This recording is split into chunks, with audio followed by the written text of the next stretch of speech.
Okay, so here's a question for you. Have you ever tried to compliment someone in English and they just stared at you? Like complete silence? Maybe you said something like, "You are very beautiful today," and they looked uncomfortable? Yeah, that happened to me. And today, Max and I are going to teach you how to talk about relationships in English without making things super awkward. Trust me, you need this lesson. Hey everyone, thanks for listening to our videos. You're listening to Mr. Englishman. I'm Max, and with me here is the always amazing Lily. Aw, thanks, Max. See, everyone? That's a good compliment. Natural, simple, not weird. Exactly, and that's what we're talking about today. Relationships. Not just romantic relationships, but friendships, family, coworkers, everyone. Because talking about people and connections is something we do every single day. Right. And here's the thing. If you can't talk about relationships comfortably in English, conversations feel really stiff and uncomfortable. But by the end of this episode, you're going to sound natural, confident, and friendly when you talk about the people in your life. We're going to teach you the most common phrases, the natural way to give compliments, how to describe your relationships, and even how to avoid those super awkward mistakes that make native speakers confused. Plus, we have a fun little challenge for you halfway through, so stick around. All right, let's jump in. Okay, so first things first, let's talk about the most basic question you'll hear in English. Are you seeing anyone? Ooh, good one. Now, if you're learning English, you might think, wait, seeing? Like with my eyes? No, seeing someone means you're dating someone. It's a casual way to ask if someone is in a romantic relationship. Exactly. So if someone asks you, are you seeing anyone? They're asking, do you have a boyfriend or girlfriend? And you can answer simply, yes, I'm seeing someone. Or, no, I'm single right now. Try it. Say out loud, I'm seeing someone. Good. Now let's talk about other ways to describe relationships. You might hear people say, we're together. That's very common and simple. Right. We're together just means you're in a relationship. Like, yeah, Tom and I are together. Simple as that. Another phrase you'll hear a lot is, we're going out. That also means dating. Sarah and I are going out. But be careful. Going out can also mean just leaving the house. Context matters. If someone says, do you want to go out tonight? They might mean, do you want to leave the house and do something fun? Exactly. But if they say, are you and Sarah going out? They're asking if you're dating. Okay, your turn again. Say, we're going out. Perfect. Now let's talk about more serious relationships. If two people have been together for a long time, you can say they're in a serious relationship. Or you can say they're committed. That means they're really dedicated to each other. And if someone is engaged, that means they're planning to get married. Emily and John just got engaged. So cute! And if they're married, you say they're husband and wife, or just they're married. Now, let's talk about friendships, because not every relationship is romantic, right? Right. Friendships are super important. So if you want to talk about your best friend, you can say, she's my best friend, or he's my closest friend. You can also say, we're really close. That means you have a strong, deep friendship. Like, Anna and I are really close. We talk every day. Another phrase, we go way back. This means you've known each other for a very long time. Oh, I love that one. Jake and I go way back. We've been friends since high school. Try it. We go way back. Nice. Okay, now let's talk about family relationships because family is a huge part of our lives. Absolutely. So basic family words, mother, father, brother, sister. You probably know those already. But in casual conversation, we usually say mom and dad, not mother and father. Those sound very formal. Right. My mom called me yesterday. That sounds natural. My mother called me yesterday. Sounds like you're giving a speech. Exactly. And if you want to talk about your extended family, like aunts, uncles, cousins, you just say my aunt, my uncle, my cousin. And here's a little tip. We don't say my cousin brother or my cousin sister in English, just my cousin. English speakers will ask, is your cousin male or female, if they need to know. Good point.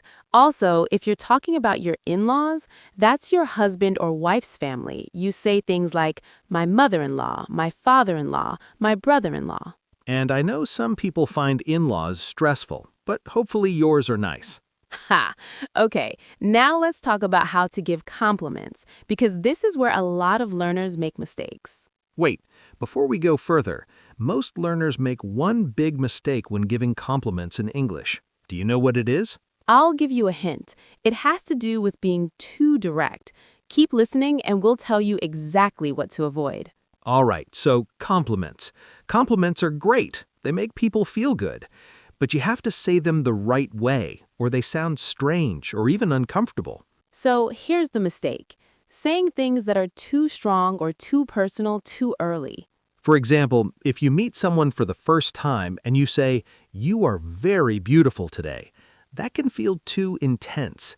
It's not wrong, but it's a bit much. Instead, try something softer, like, you look great today, or I love your outfit. Those are perfect because they're friendly, not too heavy. It's a compliment, but it doesn't make the person feel awkward. Another safe one is, you have great style. That's nice and natural.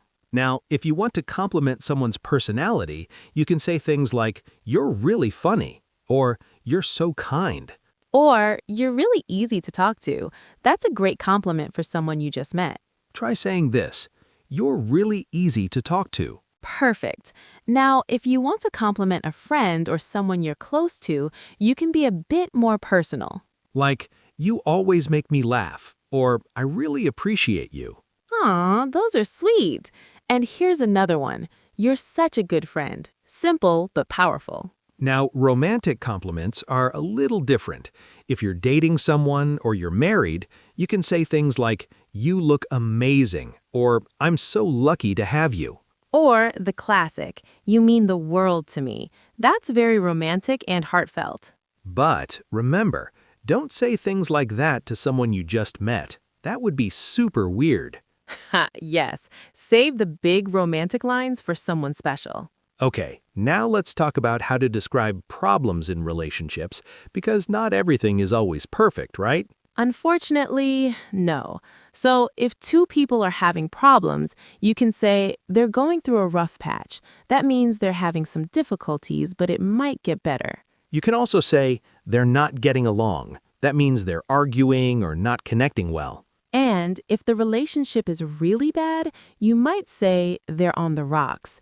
That's an idiom. It means the relationship is in serious trouble. Like, "I heard Tom and Sarah are on the rocks. They've been fighting a lot." Sadly, sometimes relationships end. If two people break up, you say they broke up. Simple. Did you hear? Emily and John broke up last month.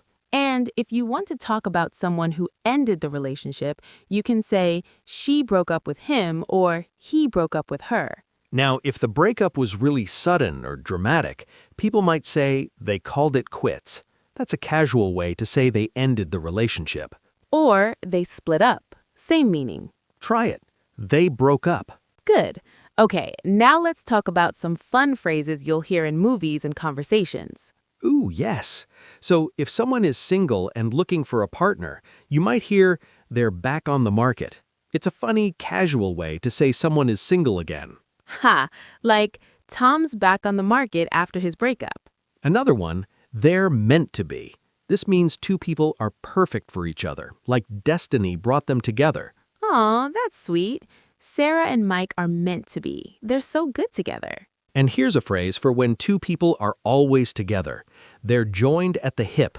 It means they do everything together, like they're inseparable. Like, those two are joined at the hip. You never see one without the other.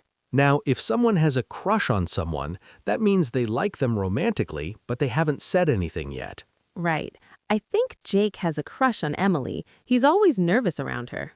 Ah, and if you want to ask someone out on a date, you can say, "Do you want to go out sometime?" Or "Would you like to grab coffee?" Those are perfect because they're casual and friendly, not too intense. And if someone says yes, congratulations, you have a date. Ha! Okay, now let's do a quick challenge to practice everything we've learned. All right, here's the challenge. I'm going to give you a situation, and you have to think about what you would say. Ready? Situation 1. Your friend asks you, "Are you seeing anyone?" What do you say if you're single? You can say, "No, I'm single right now." Easy. Okay, situation 2.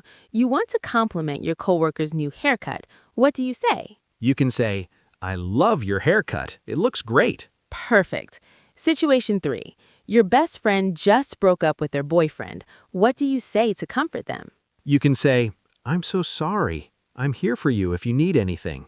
Aw, that's really sweet.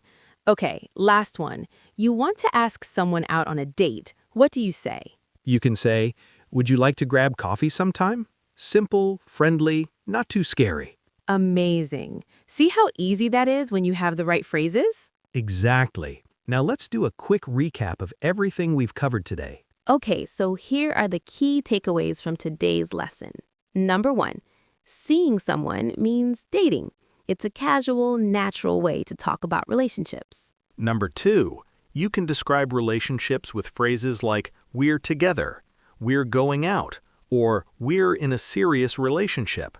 Number 3, when complimenting someone, keep it light and friendly. Say things like, "You look great," or "I love your outfit." Number 4, to describe friendship, use phrases like "we're really close" or "we go way back."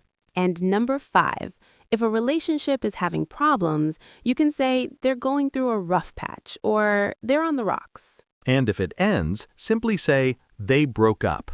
There you go.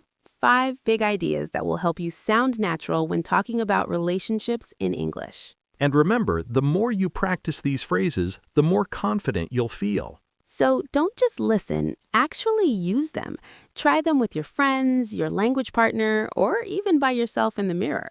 Yes, speaking out loud is the best way to learn. Okay, before we finish, I want to give you one bonus tip. Stay till the end for this. All right, here's the bonus tip. In English, we use a lot of casual phrases to talk about relationships, and some of them might sound strange if you translate them directly into your language. Right, like seeing someone, on the rocks, joined at the hip. These are idioms. They don't make sense word by word, but native speakers use them all the time. So my advice is don't worry about understanding every word. Just learn the phrase as a whole and practice using it in context. Exactly. That's how you'll start to sound more natural and fluent. And the more you listen to real English through podcasts, shows, conversations, the more these phrases will start to feel normal to you.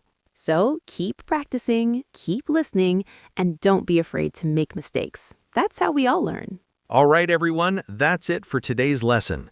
We hope you learned a lot and feel more confident talking about relationships in English. And remember, language learning is a journey. Every conversation, every practice session, every mistake, it all helps you get better. So be patient with yourself, celebrate your progress, and keep going. Now we want to hear from you. Which phrase are you going to use today? Let us know in the comments below. Are you going to compliment a friend?